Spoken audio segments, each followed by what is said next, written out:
اعوذ باللہ من الشیطان الرجیم اما بعد، آج میں آپ کو استعاذہ پڑھنے کے فوائد عرض کروں گا۔ استعاذہ یعنی تعوذ، اس کے فوائد جو ہیں ان میں سے پہلا فائدہ یہ ہے کہ خلقت سے اراض کر کے خالق حقیقی کی طرف رجوع کرنا۔ تعوذ کا دوسرا فائدہ یہ ہے کہ قرآن مجید پڑھنے سے پہلے استعاذہ پڑھنا اللہ تعالیٰ سے تلاوت قرآن مجید کی طلب اجازت ہے۔ تعوذ کا تیسرا فائدہ انسان کی زبان بہودہ باتیں کرنے اور جھوٹ بولنے سے ناپاک ہو جاتی ہے۔ استعاذہ پڑھنے سے زبان پاک ہو جاتی ہے تاکہ پاک زبان سے قرآن مجید فرقان حمید پڑھا جا سکے، ان کی تلاوت کی جا سکے۔ چوتھا فائدہ تعوذ کا یہ ہے کہ استعاذہ پڑھنا زبان کا لباس ہے تاکہ تلاوت کرتے وقت زبان کا خوبصورت لباس ہو، جیسے آدمی بادشاہوں کے پاس جاتے وقت خوبصورت لباس پہن کر جاتا ہے۔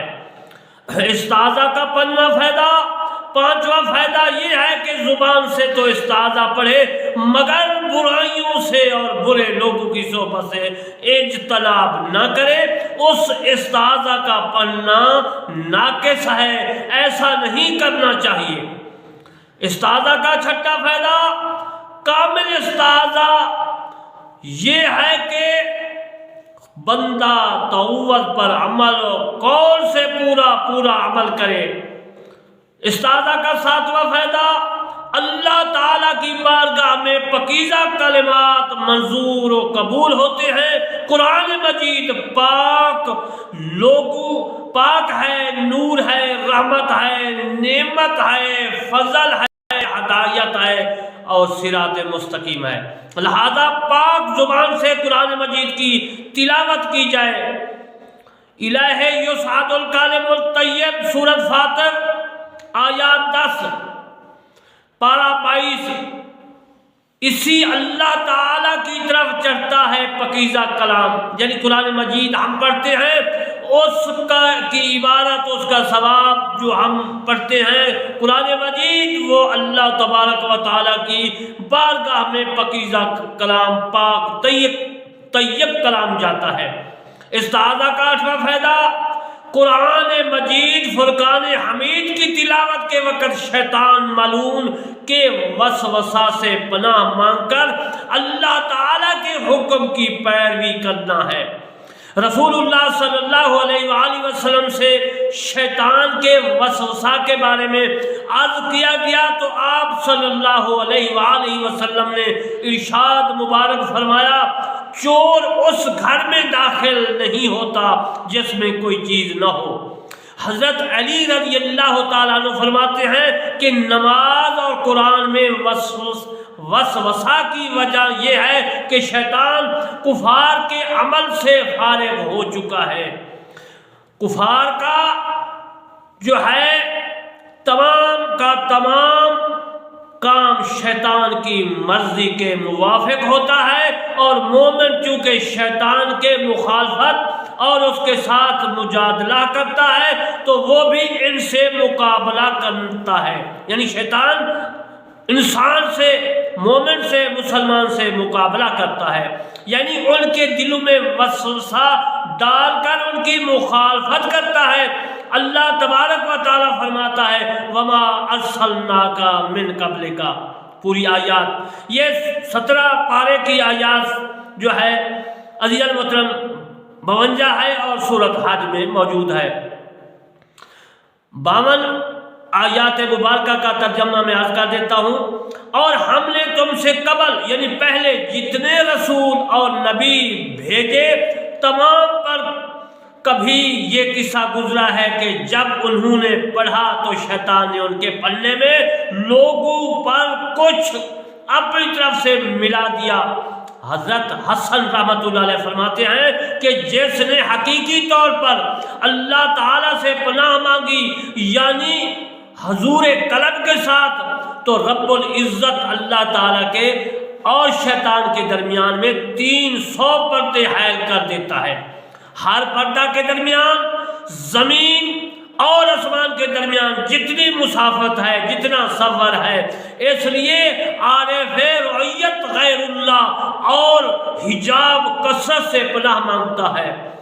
یہی وجہ ہے کہ شیطان عارف کے نور سے دور بھاگتا ہے۔ اصول یہ ہے کہ جب مفعول کا ذکر نہ کیا جائے تو فعل عام ہو جاتا ہے۔ یہاں بھی مفعول کو حذف کیا گیا ہے تاکہ شیطان جو ہے، شیطان کی سب برائیوں سے پناہ کا ارادہ ہو۔ استعاذہ پڑھنے والے کا قول اعوذ باللہ من الشیطان الرجیم ایک خبر ہے جو دراصل وہ اللہ تعالیٰ سے اس کے فضل کا سوال کر رہا ہے۔ عزیزان محترم، اذنی یا رب، اے میرے رب مجھے پناہ دے۔ اللہ تعالیٰ اور بندے کے درمیان میں ایک وعدہ ہے، وہ وعدہ یہ ہے وَأُوفُوا بِعَهْدِي أُوفِ بِعَهْدِكُمْ۔ اللہ تبارک و تعالیٰ نے فرمایا مسلمانوں کو، اپنے بندوں کو، میں نے جو تم سے وعدہ کیا ہے تم میرا وعدہ پورا کرو اور میں تمہارا وعدہ پورا کروں گا۔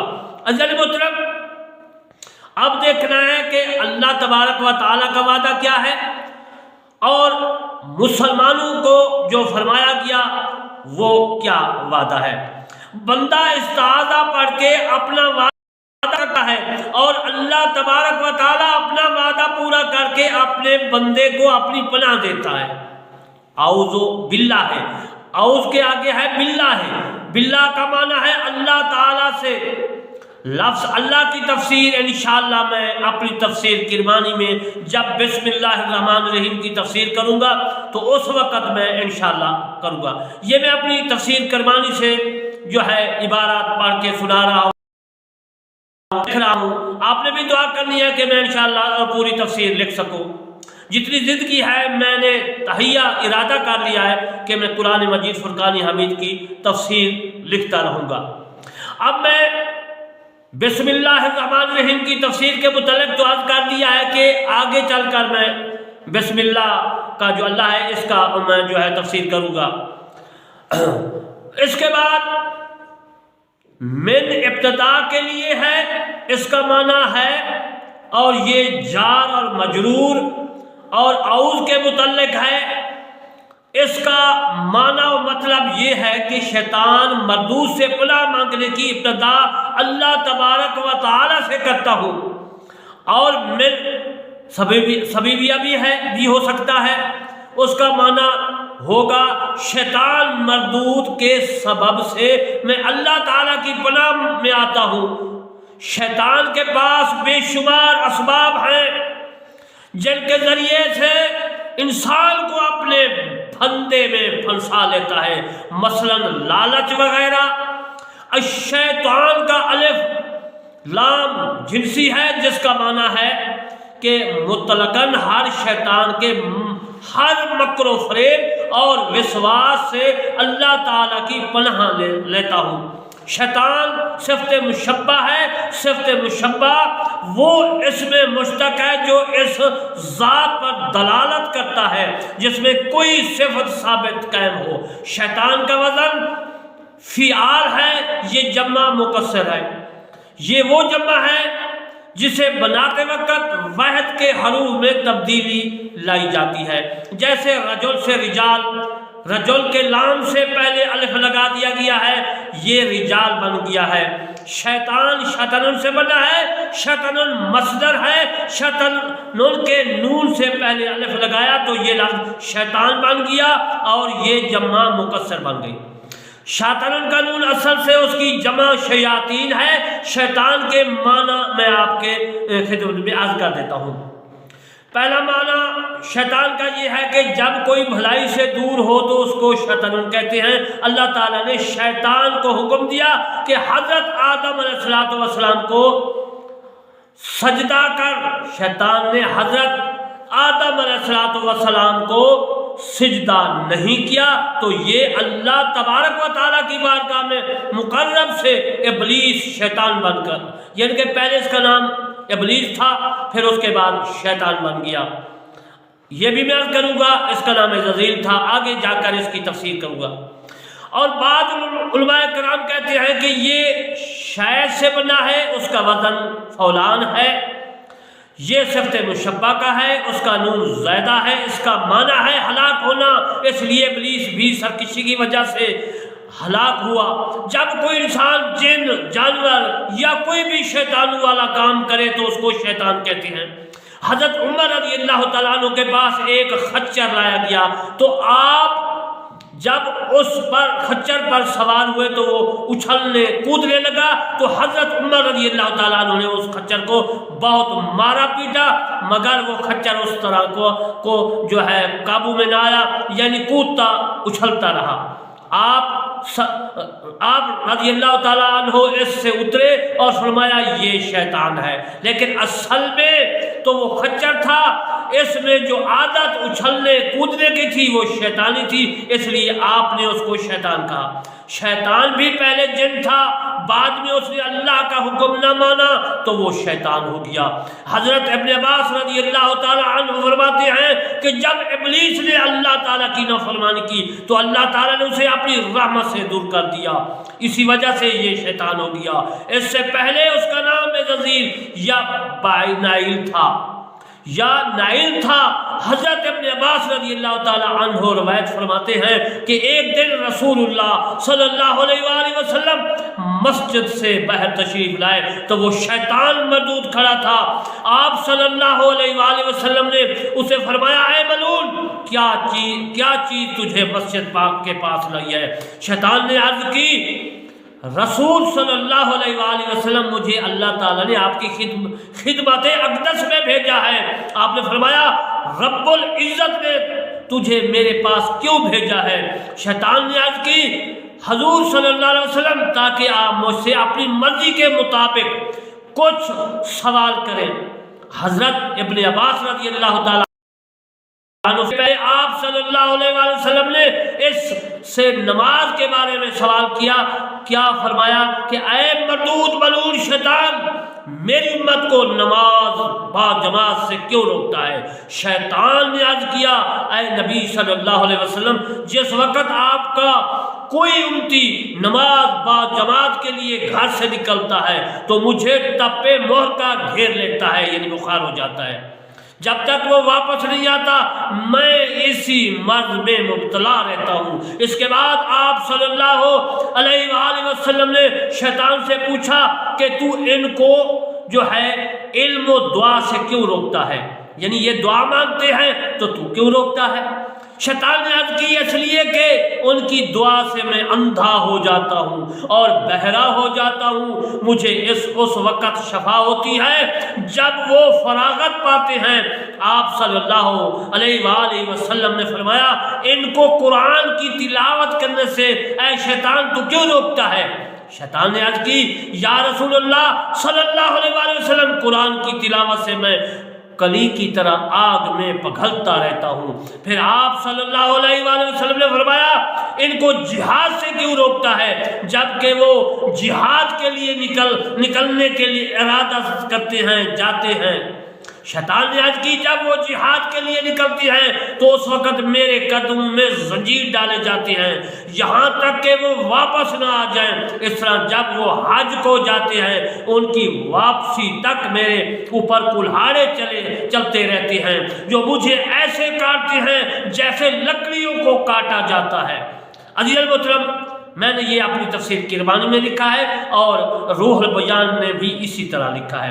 حدیث پاک میں ہے کہ شیطان مردود کے سامنے روزانہ جو ہے دنیا پیش کی جاتی ہے، پھر یہ جو ہے مرد اعلان کرتا ہے، یعنی شیطان ملعون جو ہے مردود اعلان کرتا ہے کہ کوئی ہے جو مجھ سے وہ چیز خرید لے جس میں اس کا نقصان اور پریشانی ہو۔ تو دنیا دار لوگ یہ اعلان سن کر کہتے ہیں کہ اس کے ہم خریدار ہیں، ہم اس کے خریدار ہیں۔ شیطان انہیں سمجھاتا ہے اور یہ کہتا ہے، بھائیو اتنی جلدی نہ کرو، وہ ذرا سوچ لو، یہ تو بڑی جو ہے عیب دار تجارت ہے۔ دنیا دار کہتے ہیں کہ کوئی بات نہیں ہے، ہم اسے ضرور خرید لیں گے۔ شیطان کہتا ہے اس کی قیمت درہم یا دینار نہیں ہے، بلکہ اس کی قیمت تمہارے وہ نیک نصیبہ ہے، نیک اعمال ہیں، نیکیاں ہیں، بھلائیاں ہیں، جو تمہیں اس سے بہشت عطا ہوگا۔ میں تم سے وہ تمہارے نیک نصیبہ، نیکیاں، اعمال، اچھائیاں جو ہے نصیبہ کو 4 چیزیں دے کر خریدتا ہوں۔ پہلی وہ ہے اللہ تعالیٰ کی لعنت، دوسرا یہ ہے کہ اللہ تعالیٰ کا غصہ، تیسرا یہ ہے کہ اللہ تعالیٰ کا عذاب، چوتھا یہ ہے کہ اللہ تعالیٰ کی دوستیاں نکتہ، یعنی اللہ تعالیٰ کی دوستی ختم۔ یہ 4 چیزیں ہیں، دے کر میں تم سے بہشت خریدوں گا، میں تم سے بہشت خریدوں گا۔ دنیا دار یہ سن کر کہتے ہیں بصر و چشم، یعنی ہے یہ سودا منافع میں۔ پھر شیطان کہتا ہے کہ میری خواہش ہے کہ مجھے قیمت بڑھا دو، کیونکہ مجھے تجارت میں نقصان معلوم ہوتا ہے۔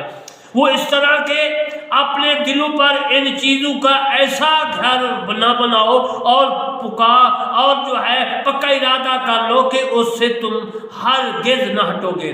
دنیا دار کہتے ہیں کہ ہم پہلے عزم بالجزم کر چکے ہیں، ارادہ کر چکے ہیں، یہ کہہ کر دنیا دار دنیا کے لیے جو ہے لینے میں ہمیشہ میں بعض جو ہے شیطان کے پھندے میں پھنس جاتے ہیں۔ دنیا لے لیتے ہیں، شیطان ہنس کر کہتا ہے بے ست تجارت، یعنی یہ بری تجارت ہے۔ یہ عزیز المحترم روح البیان والوں نے لکھا ہے۔ حضرت امام غزالی رحمۃ اللہ علیہ نے روضۃ الاخیار میں فرمایا ہے کہ شیطان مذکر بھی ہے اور مؤنث بھی ہے، نر بھی ہے اور مادہ بھی ہے، یعنی جن اور جنی۔ ان کی اولاد ہوتی ہے مگر مرتے نہیں ہیں، بلکہ ہمیشہ رہیں گے۔ بعد میں کہا کہ نہیں، ان پر موت آتی ہے۔ یہ روح البیان میں موجود ہے۔ حضرت امام غزالی رحمۃ اللہ علیہ نے ایک دن جنات سے کائنات کے کارناموں کے بارے میں سوال کیا۔ جنات نے عرض کی کہ جار اللہ زمخشری قرآن مجید کی تفسیر تحریر کر رہا ہے، لکھ رہا ہے، یہ آدھی تفسیر لکھ چکا ہے۔ آپ نے یعنی امام غزالی نے فرمایا وہ لے آؤ، جنات اس تفسیر کو لے آئے۔ آپ نے اس کو نقل کر کے اپنے پاس رکھ لی اور جو لے کر آئے تھے وہ وہاں جنات کے ذریعے رکھوا دی۔ ایک روز جار اللہ زمخشری حضرت امام غزالی رحمۃ اللہ علیہ کے پاس آئے، آپ نے وہی تفسیر اس کو دکھائی۔ زمخشری یعنی جار اللہ اس کو دیکھ کر حیران ہو گیا اور کہنے لگا کہ یہ میری تفسیر کی ہوئی ہے تو پھر ان کے پاس کیسے آ گئی؟ اگر کہوں کہ یہ دوسرے کی لکھی ہوئی ہے تو پھر بھی عقل نہیں مانتی، کیونکہ اس تفسیر کے الفاظ و معنی اور واضح و ترتیب جو ہے بینہ میری تفسیر جیسی ہے۔ پھر 2 مصنفوں کا کاغذ جو ہے یا 2 مصنف کا غائبانہ ایک طرح کا لکھنا بڑا مشکل اور دشوار ہے۔ حضرت امام غزالی رحمۃ اللہ علیہ نے فرمایا کہ تیری تفسیر نقل کی ہوئی ہے، اور دوسری بات یہ ہے کہ جس رات اس نے رات کو لکھی تھی تفسیر قرآن مجید کی لکھ رہا تھا لکھی، وہ بھی رات والی بھی جو ہے وہ بھی ساتھ تھی۔ اگر وہ چوری کر کے لے آتے مثال کے طور پر 2 دن 4 دن تو اس کا دماغ یہ ہوتا کہ آج رات کو جو میں نے لکھی ہے وہ بھی ہے۔ عزیز المحترم، اب جو ہے حضرت امام غزالی رحمۃ اللہ علیہ نے فرمایا تیری تفسیر جو ہے میں نے نقل یہ کیسے جنات کے ذریعے سے منگوائی اور نقل کروائی۔ زمخشری قبل اس سے پہلے جنات کے وجود کے قائل نہیں تھے، اس کے بعد جنات کے وجود کے قائل ہو گئے۔ یہ تفسیر روح البیان میں موجود ہے، اور میری تفسیر کرمانی جو میں نے لکھی ہے اس کا صفحہ نمبر میں موجود ہے۔ عزیز المحترم، میں نے اعوذ باللہ کا جو ہے تفسیر اور اس کا خلاصے سے آپ کی خدمت میں عرض کیا ہے۔ انشاءاللہ پھر میں اعوذ باللہ من الشیطان، شیطان کی بھی عرض اور آگے الرجیم کا میں انشاءاللہ زندگی باقی تو کل کو آپ کی خدمت میں عرض کروں گا۔ یہ تفسیر کرمانی جو ہے آپ نیٹ میں دیکھ سکتے ہیں۔ تو میں دعا کرتا ہوں اللہ تبارک و تعالی ہم تمام مسلمانوں کو قرآن مجید فرقان حمید کی پوری تفسیر کرنے، پڑھنے اور اس پر عمل کرنے کی توفیق عطا فرمائے۔ آمین ثم آمین، وما علینا الا البلاغ المبین۔